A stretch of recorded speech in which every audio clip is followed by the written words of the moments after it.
tous, j'espère que vous allez bien. Je suis vraiment ravie de vous retrouver aujourd'hui pour une nouvelle vidéo sur la chaîne. Surtout que pour moi, ça fait 3 semaines que je n'ai pas filmé. Ça me manquait trop, franchement ça me manquait vraiment trop. Bon, je suis quand même contente d'avoir posté des vidéos à l'avance pour que le fait d'être en vacances, ça n'interfère pas sur les vidéos.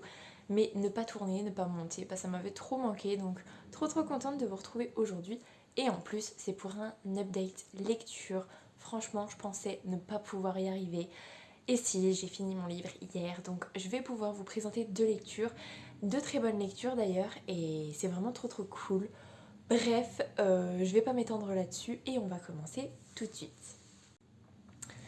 Alors, pendant les vacances, je n'ai pratiquement pas lu. C'était terrible, mais vraiment terrible. J'en étais malade. J'ai récupéré un bon rythme de lecture depuis que je suis rentrée chez moi, donc ça c'est plutôt cool. Et donc pendant les vacances, j'ai décidé de commencer le tome 1 de Kéléana, donc c'est l'assassineuse de Sarah J. Maas. Donc pour vous faire un résumé quand même, on va suivre Kéléana évidemment, qui est une assassineuse très connue. Elle a vraiment une réputation de folie, c'est la meilleure assassineuse du royaume. Sauf qu'un jour, elle se fait trahir, elle se fait prendre et elle est envoyée dans les mines d'Andovier, si je ne dis pas de bêtises. Et donc c'est des mines de sel où en fait on n'en revient pas, on devient fou, on en meurt. Et quand on est là-bas, il n'y a pas de... Comment dire, il n'y a pas de remise de peine entre guillemets, on finit là-bas sa vie quoi. Donc ça fait 1 an qu'elle est à Andovier, elle est vraiment, elle a réussi en fait à ne pas devenir folle, à s'accrocher à la vie, mais elle est dans un triste état. Mais un jour, Dorian, le fils du roi, vient la chercher et en gros lui propose un marché. Il y a un concours qui se prépare au château pour devenir le champion du roi. Donc chaque seigneur en fait du roi va apporter un champion, enfin un candidat plutôt, et pendant plusieurs semaines les candidats vont s'affronter jusqu'à temps qu'il n'en reste plus qu'un qui deviendra le champion du roi. Et donc Dorian lui dit si jamais elle accepte de devenir son champion et qu'elle gagne, pendant 4 ans elle sera au service du roi. Et au bout de 4 ans, en fait, elle aura récupéré sa liberté, en fait, et elle pourra faire ce qu'elle veut. Donc, évidemment, Kéléana, elle s'empresse d'accepter, puisque bah, Andovier, c'est vraiment quelque chose de terrible, hein, et bah, tout ce qui l'intéresse, c'est de récupérer sa liberté. Et donc, on va suivre Kéléana à la cour pendant le challenge, enfin le concours pour devenir champion du roi. Et voilà, c'est tout. Je pense qu'il n'y a pas besoin d'en savoir plus. Maintenant, ce que j'en ai pensé. Alors, premièrement, il me faisait très envie depuis longtemps, puisque c'est Sarah J. Maas et comme vous le savez très certainement, Un palais d'épines et de roses, c'est vraiment voilà, une de mes sagas chouchou. Je n'en peux plus du tout. J'ai tellement envie de relire le tome 2, je me force à ne pas le faire. Voilà, c'est incroyable, j'adore cette série-là. Mais du coup, en fait, Kéléana me faisait très envie. Mais en même temps, j'avais très peur parce que je me disais, mon cerveau va faire en sorte de comparer tout le temps Un palais d'épines et de roses et Kéléana, alors que ça n'a rien à voir. Le point commun, c'est l'auteur, mais au final, il n'y a pas vraiment de point commun. Et j'avais très peur de ça et très peur d'être déçue. Puisque bah forcément ça n'a rien à voir, donc même si ça pouvait être un coup de cœur aussi, comparer à Un palais d'épines et de roses, c'était pas forcément une très bonne idée. Donc c'est tout, je me suis lancée et c'était une très bonne lecture. C'était pas un coup de cœur, mais vraiment j'ai adoré et j'ai tellement hâte de lire le tome 2 parce que je sais pas, je pense que l'univers, je pense que l'intrigue, tout ça c'est quelque chose qui va énormément me plaire. Là, le tome 1, je pense que c'était pas un coup de cœur parce que c'était un peu la mise en place et j'ai retrouvé, donc j'ai pas regardé, j'avais dit que je regarderais, mais comme je l'ai lu sur ma liseuse en plus, c'est vrai que j'ai pas trop pris le temps de regarder qui était le traducteur ou la traductrice. Mais pour la saga Un palais d'épines et de roses, j'avais déjà trouvé que dans le tome 1, au niveau de la traduction, il y avait des petites choses qui me gênaient, que c'était pas fluide à certains moments. Et par contre, ça se gommait complètement pour les tomes suivants. Et là, voilà, le tome 1, j'ai trouvé que pareil, à certains moments, la traduction était un petit peu bancal si je peux dire. J'espère que ce sera gommé dans les tomes suivants et j'espère que c'est juste en fait un tour de chauffe en fait pour se faire au style de l'auteur et à la traduction en fait. Mais franchement ça n'a pas entaché du tout ma lecture, j'ai vraiment beaucoup aimé. Euh, Après je vous le dis, il y a un triangle amoureux, donc clairement si vous n'aimez pas les triangles amoureux, ne partez pas là-dessus. Ne partez pas là-dessus parce que c'est pas le point principal du récit, mais ça prend quand même une bonne partie du récit. Donc voilà, si vous n'aimez pas, ne vous lancez pas là-dedans. Mais sinon, à part ça, c'était vraiment trop bien. Moi, le triangle amoureux, ça me dérange pas plus que ça. Surtout que souvent dans les triangles amoureux, en fait, quand c'est une fille avec deux garçons, on a le garçon pas super sympa mais qu'on trouve quand même très attachant et le garçon super sympa et on n'arrête pas de se dire mais pourquoi elle choisit pas le garçon super bien en fait vu que l'autre est certes attachant mais il est quand même pas sympa. Là non, les deux sont super attachants, sont super sympas et du coup voilà, ça c'était plutôt cool et ça fait... Il y a un vrai dilemme en fait dans le choix qu'elle doit faire. Et sinon, voilà, les personnages c'était top. L'ambiance, l'univers, j'ai trouvé ça vraiment bien aussi. Ça donne vraiment envie de lire le tome 2 en fait. J'avais trop envie d'enchaîner et je me suis dit, réfrène tes ardeurs, laisse passer deux trois bouquins avant de lire le tome 2. Mais voilà, c'était vraiment super bien. Euh, on retrouve quand même la plume de Sarah Jimas que j'aime beaucoup personnellement. Voilà, je ne peux que vous le conseiller. Et puis franchement, Kéliana, elle est topissime et elle est assez complexe en fait parce que c'est une assassineuse très connue, très reconnue même. Donc clairement, on peut se dire ça va être un personnage très dur, très... comment dire? Pas méchante, mais elle assassine des gens quand même. Donc elle doit être pas trop sympa. Et en fait, si, il y a toute une problématique autour d'elle. Il y a son passé qui est un petit peu dévoilé au fur et à mesure, mais pas trop. Ce qui pose plein de questions et on a envie d'en savoir plus sur elle. On a envie de savoir comment elle en est arrivée là. Et, et voilà, elle n'en est que plus sympathique et voilà, au final, trop bien. Franchement, voilà, j'ai trouvé ça super bien. J'ai hâte de lire la suite pour éventuellement avoir un petit coup de cœur. Ce serait cool, puisque, je le redis, un palais d'épines de rose, j'avais surkiffé. Mais un palais de colère et de brume, je crois que c'est le tome 2, c'est mon préféré. Bon, il y a eu une petite rechute avec le tome 3, mais le deuxième, j'avais surkiffé, alors que souvent le deuxième, on peut se dire un petit peu moins bien. Bah là, franchement, non. Donc j'espère que pour Kéléana, ça le fera aussi. Bref, je vais arrêter de vous parler de celui-là. Je pense que j'ai fait le tour. Lisez-le, franchement, lisez-le si ça vous tente. Ne vous retenez pas. Mais je reprécise, le triangle amoureux, si c'est pas votre truc, je ne vous le conseille pas parce que ça prend quand même une bonne partie du récit. Voilà.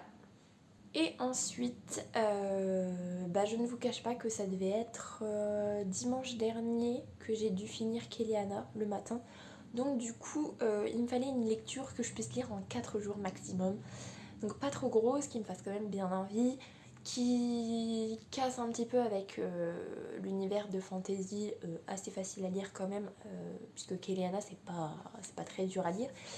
Et je me suis dit, oh allez, c'est l'été, il fait beau, à peu près.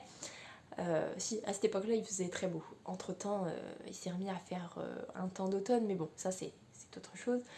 Donc, je me suis enfin lancée, et j'avais dit que je le ferais cet été, donc je l'ai dit, je l'ai fait. J'ai lu Une saison à la petite boulangerie de Jenny Colgan aux éditions Pocket. Il est trop mignon, il est vraiment trop mignon.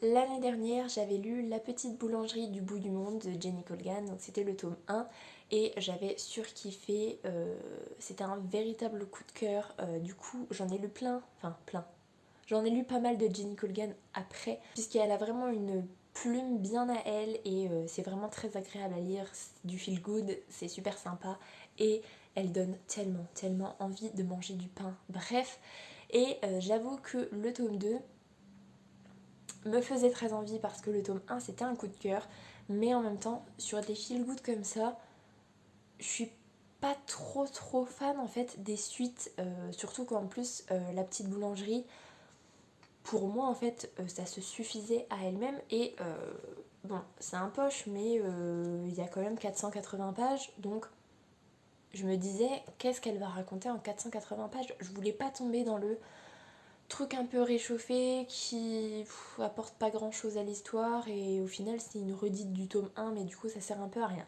Donc j'avoue que j'avais un petit peu peur aussi mais je me suis lancée et c'est un tome 2, je peux pas trop vous faire un résumé du tome 2 quand même.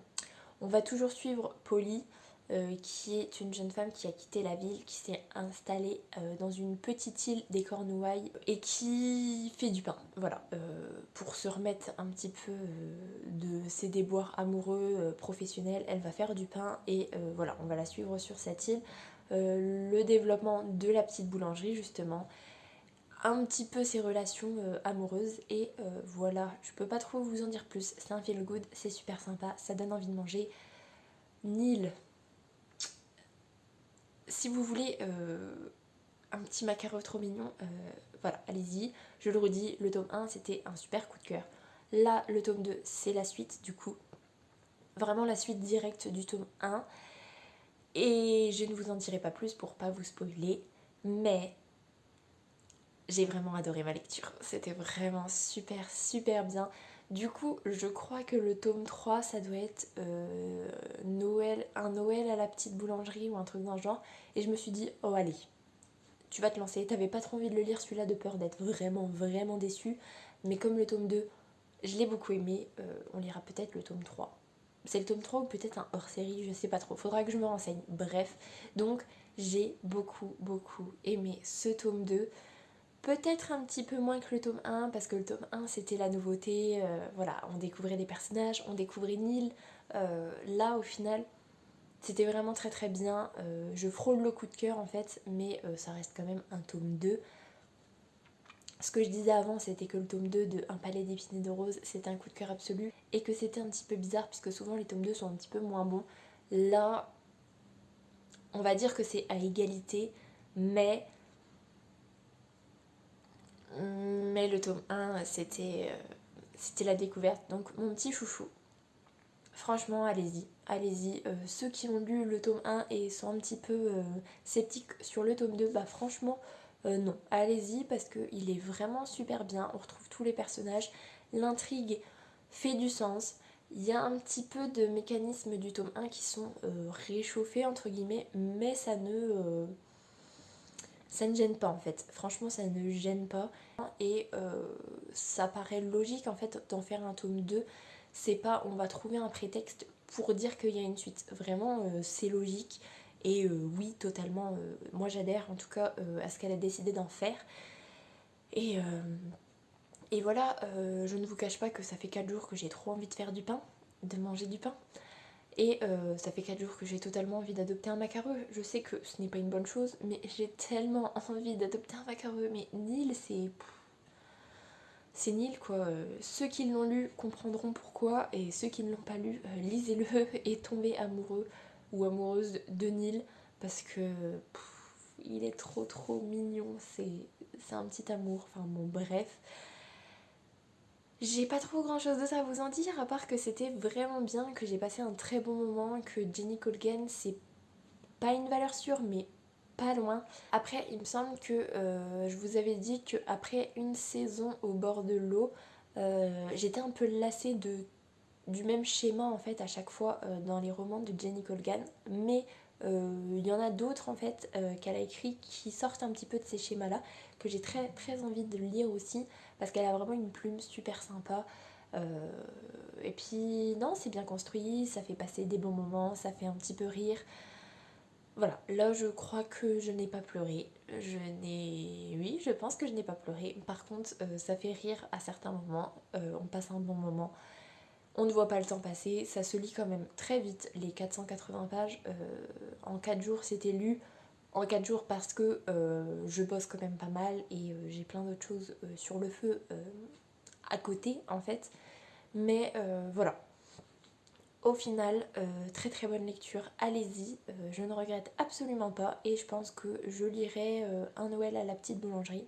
Je crois que c'est ça. Je remettrai ici si c'est pas ça et que je dis n'importe quoi, mais voilà. En tout cas, allez-y, sans problème. Voilà. Et donc voilà pour cette update, je suis super contente de pouvoir vous le faire parce que c'était vraiment pas gagné. J'avoue que je croise les doigts pour pouvoir vous en refaire un la semaine prochaine. Au pire, j'ai des vidéos sous le coude à vous poster la semaine prochaine, donc il y en aura, c'est sûr. Mais ce qui serait vraiment topissime, c'est de vous faire un update. Donc là, j'ai une semaine top chrono pour lire 2 livres. C'est faisable, mais des imprévus peuvent arriver, donc c'est faisable, mais bon. Bref, j'espère que cette vidéo vous aura plu. Si c'est le cas, n'hésitez pas à mettre un petit pouce dans les airs, à vous abonner à la chaîne et à venir discuter avec moi en commentaire. Ça me fera super plaisir. En attendant, je vous souhaite une très belle semaine, de très belles lectures et je vous dis à la semaine prochaine. Salut!